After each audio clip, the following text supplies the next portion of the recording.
Yes, hi everyone, welcome to pathway classes. So this side Priyanka and आज हम लोग discuss करने वाले हैं best trick to know to do unknown questions. जैसे कि आप सभी को पता है कि कुछ क्वेश्चंस ऐसे होते हैं जिसमें हम अवेयर नहीं होते, जिससे हम अवेयर नहीं होते हैं और एग्जाम में वो पूछ लिए जाते हैं। ठीक है, तो एग्जाम में वो पूछ लिए जाते हैं तो हम लोग कंफ्यूज हो जाते हैं कि आंसर कैसे हम करेंगे।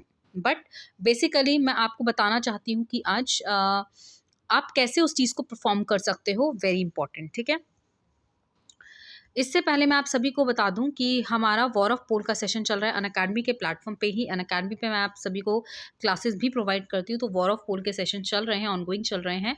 13 से 17 तक ये ऑलरेडी सेशंस ऑनगोइंग रहेंगे। यहाँ पे आपको वाउचर्स में मिल जाएंगे, गिफ्ट वाउचर्स। रैंकिंग 1 से लेकर 5 तक आपको वाउचर्स मिलेंगे, दैट इज 1200। रैंक 2 के लिए 1000 है, देन उसके बाद थर्ड के लिए 800 एंड फोर्थ एंड 5 के लिए 500 का आपको वाउचर है, राइट।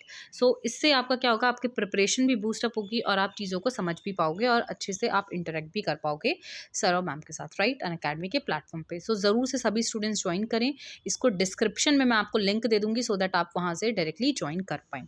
ठीक है, this is my referral code, that is PK Net10। PK Net10 is my referral code जो कि आप यूज़ कर सकते हो for the free classes. Of course free के लिए भी यूज़ कर सकते हो, प्लस के लिए भी आप इसको यूज़ कर सकते हो और 10% का डिस्काउंट भी आपको यहाँ पर मिल जाएगा by using this code only, right. So ज़रूर से जाइए, डिस्क्रिप्शन को चेक करिए एंड जाके फटाफट से ज्वाइन कर लीजिए क्लासेस के लिए। एंड जो टाइमिंग रहता है वो 8 PM का रहता है सर और मैम के क्वेश्चंस का, राइट। चलिए स्टार्ट करते हैं सेशन को। सो ट्रिक्स क्या क्या होती हैं, सबसे पहले तो हम ट्रिक्स को समझ लेते हैं। जैसे कि आपको पता है कि हर एक एग्ज़ाम को पास करने का एक ट्रिक भी होता है। ज़रूरी नहीं है कि आप लोग पढ़ रहे हो सो आपका एग्ज़ाम क्रैक ही होगा, है ना। सो इसके लिए हम हमेशा क्या करते हैं, स्मार्ट वर्क करते हैं। स्मार्ट वर्क क्या होता है, hard work and smart work both are different, right. आपको हार्ड वर्क के साथ साथ स्मार्ट वर्क भी करना पड़ेगा। स्मार्ट वर्क मतलब जो स्ट्रैटेजिकली चीज़ों को करता है ना, जो PYQs को लगाता है, इस तरीके से आप स्मार्ट वर्क कर सकते हो। कौन से टॉपिक ज़्यादा पूछे जा रहे हैं, आपको मैंने एनालिसिस का सेशन भी ऑलरेडी सेशन मैंने प्रोवाइड कर दिया है। ठीक है, आप चेकआउट कर सकते हो मेरे सेशंस में। स्ट्रैटेजीज़ मैंने ऑलरेडी आपके साथ शेयर की हैं कि आपको क्या क्या इंपॉर्टेंट क्वेश्चंस पढ़ने हैं, क्या टॉपिक इंपॉर्टेंट हैं। उसके बेसिस पे आप जज करके और फिर आइडेंटिफाई करके इंपॉर्टेंट टॉपिक्स को पढ़ सकते हो। तो ज़रूरी नहीं है कि आपको हार्ड वर्क करना है, ठीक है। हार्ड वर्क के साथ साथ आपको स्मार्टली वर्क भी करना है, ठीक है। स्मार्ट वर्क करो गाइज, ठीक है, तभी पॉसिबल है कि एग्ज़ाम क्रैक हो पाएगा और हमेशा स्मार्ट वर्क से ही एग्ज़ाम क्रैक होता है। तो अब मैं अगर बात करूँ 80% मार्क्स की, तो 80% लाना कोई बड़ी बात नहीं है NTA UGC नेट के अकॉर्डिंगली, क्योंकि जो क्वेश्चंस होते हैं ना वो बहुत ही, आपको देखो, आपको मैंने सब कुछ पढ़ाया हुआ है कि क्या क्या इंपॉर्टेंट पार्ट्स हैं एंड ऑल, वो सारा कुछ आपको पता है। बट द पॉइंट इज़ कि आपको उस चीज़ को स्ट्रैटेजिकली चीज़ों को करना है, ठीक है। मेन यही पॉइंट है कि आपको स्ट्रैटेजिकली चीज़ों को करना होगा। तो अब आप कैसे करोगे, सबसे पहला पॉइंट ये देखते हैं। PYQs को फटाफट से लगा लो, PYQs कंप्लीट करना होगा प्रीवियस ईयर क्वेश्चंस को, ऑफ कोर्स। नेक्स्ट भी यही कह रहे हैं, एनालिसिस करो प्रीवियस ईयर क्वेश्चंस को। एनालाइज करना ज़रूरी है। लास्ट 5 ईयर्स के क्वेश्चंस को देखो, और मैंने आपको एनालिसिस भी क्रिएट करके शेयर कर दिया है। अभी जो जुलाई में एग्जाम हुआ था 9th 11th एंड 12th को, तो उसका भी एनालिसिस आपको शेयर किया है, तो वो चेकआउट कर सकते हो। नेक्स्ट इज NTA, जो ज़्यादा से ज़्यादा क्वेश्चंस को रिपीटेडली पूछते हैं उस टॉपिक्स को अच्छे से कर लो। 20% मार्क्स आपके हाथ में हैं। अगर मैं डेटा इंटरप्रिटेशन की बात करूँ तो 5 क्वेश्चन इसके हो गए, और कॉम्प्रिहेंशन की बात करूँ तो 5 इसके हो गए, ठीक है। तो 5 और 5 हो गए आपके 10, 10 इंटू 2 इक्वल्स टू 20। तो 20 मार्क्स आपके अपने हाथ में हैं। आप लोग क्विकली उसको पढ़ सकते हो और कर सकते हो। डेली 5-5 क्वेश्चन दोनों के ही करो। मैं अपने सेशंस में भी आपको 4 बजे वाले सेशन में मैं आपको DI के क्वेश्चंस कराती हूँ डेली, वो भी आप कर सकते हो मेरे सेशंस की हेल्प से। डिस्क्रिप्शन में लिंक मैं आपको अपने सेशंस का दे दूंगी अनअकैडमी के प्लेटफॉर्म पे। स्पेशल क्लासेस होती है मेरी, ठीक है।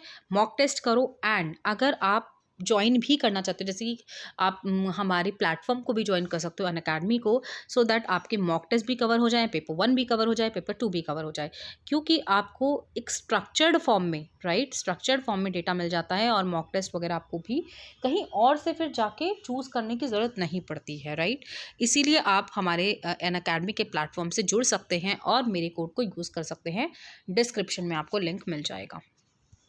चलिए, अभी हम बात करते हैं, कुछ क्वेश्चंस को ट्राई करते हैं कि हम किस तरीके से इस क्वेश्चन को कर सकते हैं। कॉन्फ्रेंस क्या है? Provision to discuss serious matter, adequate solution of the research problem, wider manipulation of the research inferences and all.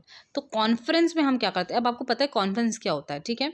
तो अब कॉन्फ्रेंस के अकॉर्डिंगली आप क्या बोल सकते हो? कॉन्फ्रेंस होता है ना, आपने देखा होगा भाई, कॉन्फ्रेंस आपका एकेडमिक बेस भी होता है और नॉन एकेडमिक बेस भी होता है, दोनों ही बेस्ड होते हैं।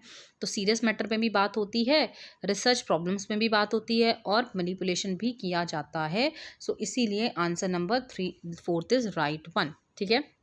नेक्स्ट एक इंपॉर्टेंट देखो, इन्फॉर्मेशन को ट्राई करके देखो एज मतलब एलिमिनेशन मेथड से।